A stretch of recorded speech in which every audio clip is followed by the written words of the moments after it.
تو جا کر پوچھا حضرت انس رضی اللہ تعالیٰ عنہ سے اللہ کے رسول صلی اللہ علیہ وسلم نے، بولے بیٹے کیا بات ہے، تم کیوں رو رہے ہو؟ تمہیں کسی نے مارا ہے یا کسی نے گالی دی یا پھر تمہیں بھوک لگی ہے؟ تو فرمانے لگے، اللہ کے رسول صلی اللہ علیہ وسلم سے لپٹ گئے اور فرمایا کہ اللہ کے رسول، نہ تو مجھے کسی نے مارا ہے، نہ تو کسی نے مجھے گالی دی ہے، نہ ہی مجھے بھوک لگی ہے، بس میں تھوڑا پریشان ہوں۔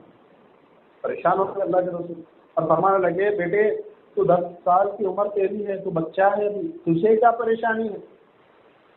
تو چمٹ گئے اللہ کے رسول سے روتے روتے اور فرمانے لگے، اللہ کے رسول صلی اللہ علیہ وسلم، مجھے اس بات کی فکر ہے جب بھی دنیا میں میرا جی چاہتا ہے میں آپ کا دیدار کر لیتا ہوں، لیکن آخرت میں کیسے دیدار کروں؟ آپ ٹھہرے نبیوں کے نبی، امام الانبیاء، میں ایک معمولی خادم، 10 سال کے بچے کی فکر گئے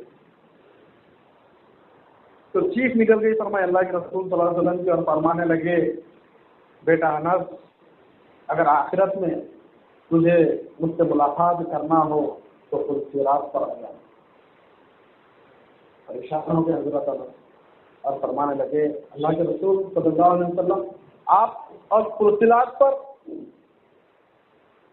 تو روتے روتے اللہ کے رسول صلی اللہ علیہ وسلم نے فرمایا، ہاں بیٹے صراط پر، تاکہ کوئی میرا گنہگار امتی صراط پہ سے گزر رہا ہوگا اور جیسے ہی وہ اپنے گناہوں کے بوجھ سے کٹ کر جہنم میں گرنے والا ہوگا، میں اسے اپنے گود میں اٹھا لوں گا جیسے کہ ماں اپنے بچے کو اٹھا لے۔